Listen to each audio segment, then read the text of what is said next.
In the winter of 1922, 6 people vanished into silence on a remote Bavarian farm. But here's the chilling truth. They didn't vanish. They were murdered. And their killer? He didn't flee. He stayed, living among the dead for days, feeding the cattle, burning lights in the windows, while the bodies lay frozen just meters away. This is Hinterkaifeck, and this is Germany's most terrifying unsolved mystery. Deep in the Bavarian forests, 70 kilometers north of Munich, lay a small, isolated homestead called Hinterkaifeck.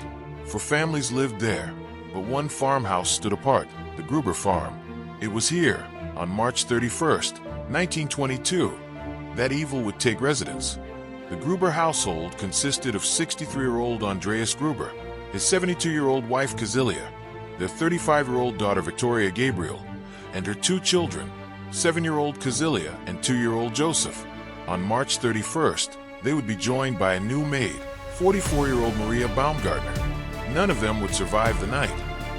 But in the weeks before the murders, something was terribly wrong. Andreas Gruber discovered footprints in the snow, leading from the forest to his house, but none leading back. The family heard footsteps in their attic at night. Keys went missing, and then Andreas found a newspaper near the house, a Munich paper he had never ordered. The previous maid had quit months earlier, claiming the house was haunted.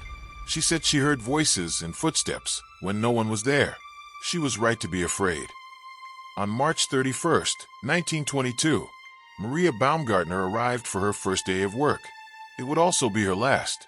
That night, someone, or something, entered the Gruber farmhouse, and by morning, 6 lives would be extinguished in the most brutal way imaginable. But the horror was just beginning. For days past, the world outside remained unaware, but inside Hinterkaifeck, something was living among the dead.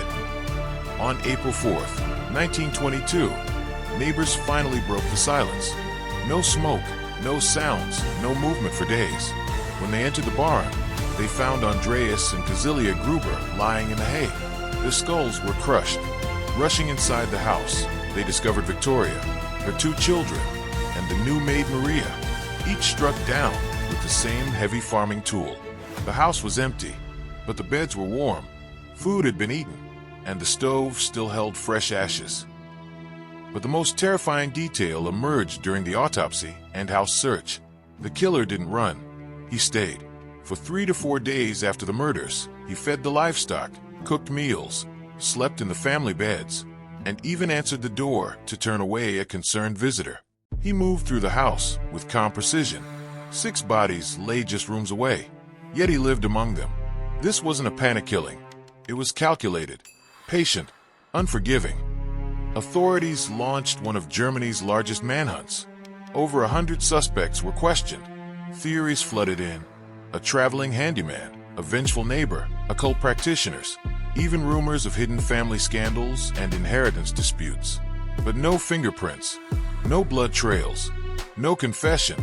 The only clues were footprints in the snow and a mattock left near the barn. By 1923, the farmhouse was torn down. The case was archived, and the truth was buried with it. To this day, Hinterkaifeck remains unsolved.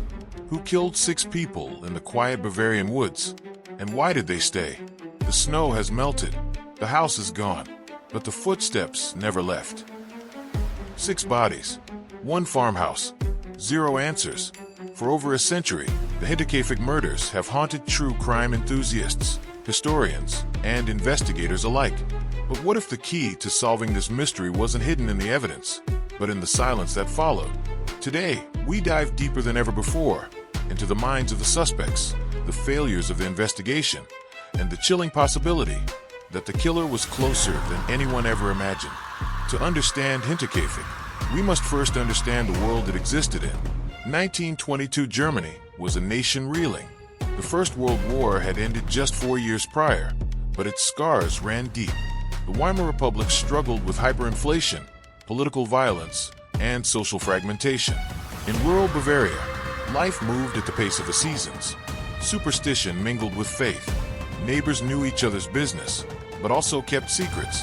In this atmosphere of uncertainty and isolation, a crime like Hinterkaifeck could not only happen, it could disappear.